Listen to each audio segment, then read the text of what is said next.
total for I believe that's a record, like I said here in my film grading, as well as his minus 12 overall. Oh my gosh, just killed us. Kendricks killed us.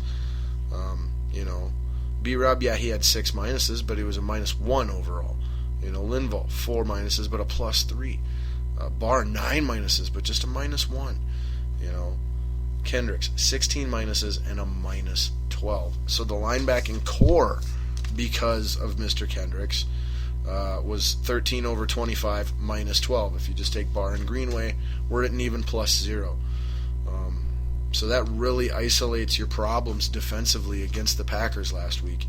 It came down to Kendricks, and just to prove that, we close out with the secondary, and then we're off the purple vein.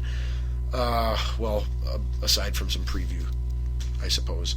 But we had Xavier Rhodes doing a fairly good job, not penalized, 2 pluses, 2 minuses, quiet day from your number 1 corner. That's good and even. Terrence Newman was back to playing his non-NFC Defensive Player of the Week performances that we have come used to here in Minnesota this year. He wasn't as bad as he's been many weeks this year. He did have a penalty, but he had 4 pluses, surprisingly enough still, and over 4 minuses, so another even plus 0. Captain Munnerlyn, surprisingly, had an overall minus 1 with 4 pluses to 5 minuses. An uncharacteristically subpar performance by Captain this week. Waynes saw little to no action whatsoever. Andrew Sendejo, crazy enough, had 2 pluses to 1 minus defensively, and then a minus on the special teams, but I'm not counting that in there as he was called for a penalty on special teams. But so he gets defensively, at least at his safety position, he gets a 2 over 1 plus 1 grade for the game, which is fantastic by his measures. And then Hitman Harrison Smith had a 4 over 2 plus 2 performance on the game. So your defensive backs were 16 over 14 plus 2, and had Munnerlyn had a better game, everything else holding form, that would have been like plus 5, if he plays his normal game, plus 4, plus 5.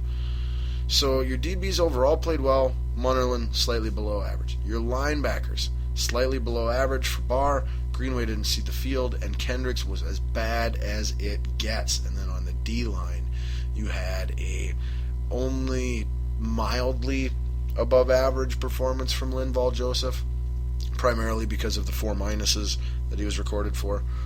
So errors again, and then B-Rob's, 5 over 6. Having 6 errors. So B-Rob's errors need to come down. Linval's errors need to come down. Kendrick's errors need to come down. Barr's errors need to come down. And Munnerlyn's errors need to come down. So yeah, there's your purple vein. Linebackers, primarily Eric Kendricks. The glaring, that's what lost us the game on that side of the ball, weakness. And then your guard play on the offensive line, primarily Fusco, and then secondarily Harris, would be it on the offensive side. And then don't forget that your offensive play caller, Norv Turner, and your head coach, Mike Zimmer, both put in mediocre at best performances coaching. So moving forward, like I said, we got to get AP the ball, stay committed to the run. Teddy needs to do a better job of getting that ball out of his hands, finding a completion before getting sacked. It's ridiculous. None of those sacks should have been sacks. They were all partially or entirely Teddy's fault. But the offensive line, particularly the guards, do need to do a better job of consistently doing their job. Outside of that, running back's pretty good. AP's just got to hang on to the football. And this upcoming week at Atlanta is going to be a very tough game. The nice thing about it is when you look at the wild card picture, even a loss would really change little to nothing. We would still be right in there at that first and second wild card position, as us and the Falcons are really the only wild card teams at all in any kind of contention right now in the NFC. So it's not as must win as we might think it is. At least not for us, but it is kind of for the Falcons. They're on a big losing streak, and they've lost 3 games in a row by a combined total of 7 points. So they've been a really good team. They could very easily still be undefeated or have only 1 loss. And they're at home. The game's in Atlanta. Their defense is actually number 1 in the entire league against the run, and they're top 5 both passing the ball and running the ball. Offensively, not like the Vikings where we are terrible. We're like the 4th worst team in all of football passing the ball, maybe the worst team. One of the top 5, top 10 best running, even though we have the number 1 back rushing wise. I'm speaking as a team. And then defensively, what we excel at is bending but not breaking. Not having any one particular weakness, rush defending or pass defending. Giving up yards but not giving up touchdowns. Holding to field goals. Holding to punts. Keeping it a 20-point or less game. And giving our offense a chance. That's going to be really hard to do against a really, really good Atlanta Falcons offense that is not only good at both running and passing the ball, but have very explosive playmakers in Julio Jones and Devontae Freeman if he is back from his concussion or not. If he's not, that'll be Tevin Coleman back there. That will be an advantage for the Vikings should that be the case. But on paper, it really truly seems like one of those games that this is going to be a very tough game for the Vikings. The other team needs it a lot more than they do, and the other team's been screwed over kind of a lot more recently than we have. And I'm sorry, but I'm picking against the Vikings this coming week. First time all year, I believe, that I have picked the Vikings to not win their game. But I am not picking the Vikings to win this week against Atlanta. I am picking the home team Atlanta Falcons. And a lot of people here in Minnesota will be panicking. However, I will not be one of them because look at the standings, look at the record. We're still right in there, and there's no competition for the second wild card spot in the NFC at all. It's not to say someone can't get hot and make a run at it, and someone else that's in position like the Falcons or the Vikings now don't hit a big slump and play out of it. That stuff's all possible, but boy, the numbers suggest that it's almost a certainty that the Vikings and the Falcons will both be in the playoffs this year. Falcons certainly as one of the 2 wild cards, and the Vikings as either one of the 2 wild cards or their division winner. But so that's everything on the Vikings game. Hope I cleared things up for you. Really gave you an idea of how well or poorly people did or did not play. Because again, my football mind on this stuff is as elite as it gets, and you can trust me in my Vikings football analysis. Oh man, you can trust me. We're an hour here. We got a little under an hour show left, and we got a lot of sports left. So let us get to.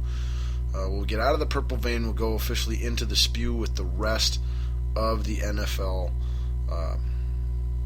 league-wide news, catch-ups, whatnot, and let's start that, since we were talking about it here recently, with the NFL standings, and then after that we will do our recap of what happened in last week's games and news, as well as our preview pick'ems for this week's games, which, by the way, there are 3 of them, either tomorrow, if you're listening to it on Spreaker, YouTube, or SoundCloud right now here Wednesday night, or today. 2 of them probably already got done. Yeah, 2 of them would be done. You'd be watching the 3rd and final game now here on Thanksgiving Day.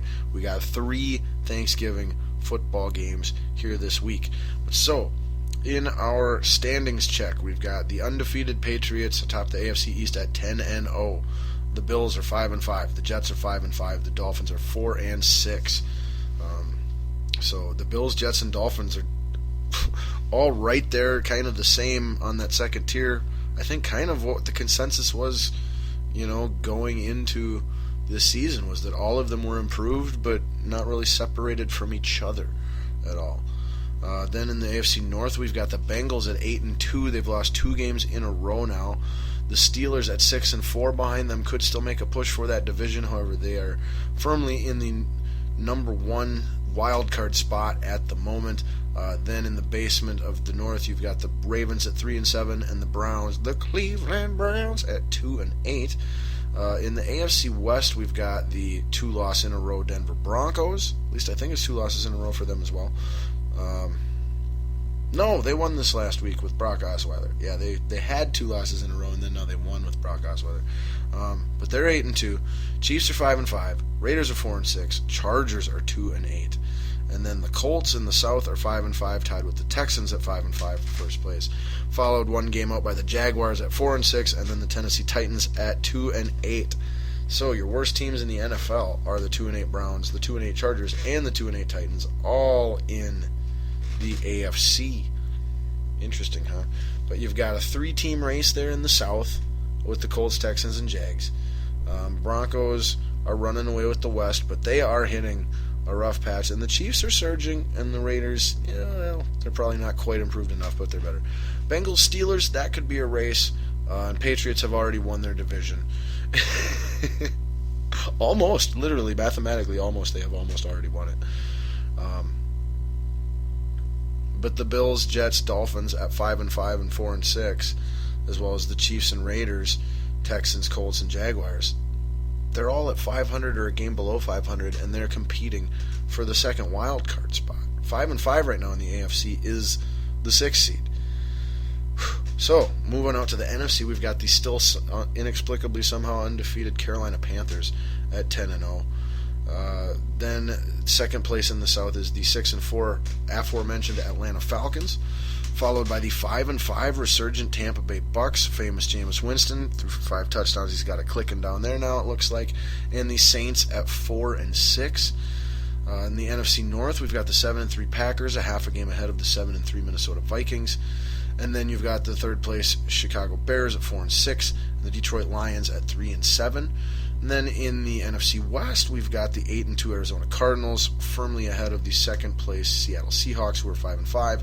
Rams are 4-6, and the Niners are 3-7. And then in the NFC Worst, the NFC East, well, they're the same thing. We've got the New York Giants are 5-5, the Washington Redskins and Eagles are in second place at 4-6, and the Cowboys 2 games back, with Tony Romo back, at 3-7. All right, so recap of last week's games.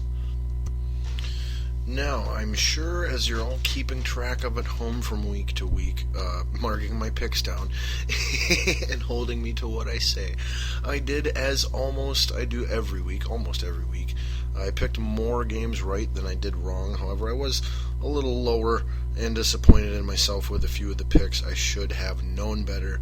Not quite sure what I was thinking on a few. Sometimes you know it, but it's technically an upset, and your gut just doesn't have enough to go with it, whatever the reason is. But anyway, let's get to it. On the Thursday night game, we had the Titans losing in Jacksonville to the division rival Jaguars by a score of 19-13. Picked that one right. Colts win by a last-second game-winning field goal by Adam Vinatieri on the road, coming back with backup quarterback Matt Hasselbeck playing in place of injured Andrew Luck. Colts beat the Falcons in Atlanta 24-21. Broncos with first-time starting quarterback Brock Osweiler, who threw for 250 yards. It was like 20-27, 2 touchdowns, no picks. A good to very good game, but not a great game. Let's slow down, but a good to very good game, especially for your first start. Broncos beat the Chicago Bears in Chicago by 2 points, 17-15. The Dallas Cowboys, with Tony Romo's first game back, beat the Miami Dolphins in Miami 24-14. That division is still wide open at 3-7. They're only 2 games back. That is sad to say, but it is the truth. And they could still possibly make a run. I'm not saying they will, but they'll at least flirt with it, make it a little interesting. We had the Oakland Raiders on the road losing to the Detroit Lions 18-13. That was another one I got wrong. I got those last 4 games now in a row wrong. I picked the Dolphins at home. I picked the Raiders on the road. I picked the Bears at home, mainly going against Osweiler. And then I picked the Falcons at home. I got all those wrong. So the Lions win again on a little bit of a hot streak here. We had the Ravens winning a close one at home, 16-13 over the St. Louis Rams. David Flacco, injured during the game, played through the injury, leading his team to the victory, finds out after the game that it's a torn something or other, and he is out for the rest of the season. So bad news for an already bad news-ridden season for Baltimore Ravens team and fans. Then we had the New York Jets on the road losing to the Houston Texans 24-17. Got that one wrong. Should have known better.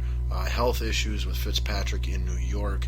Texans actually being better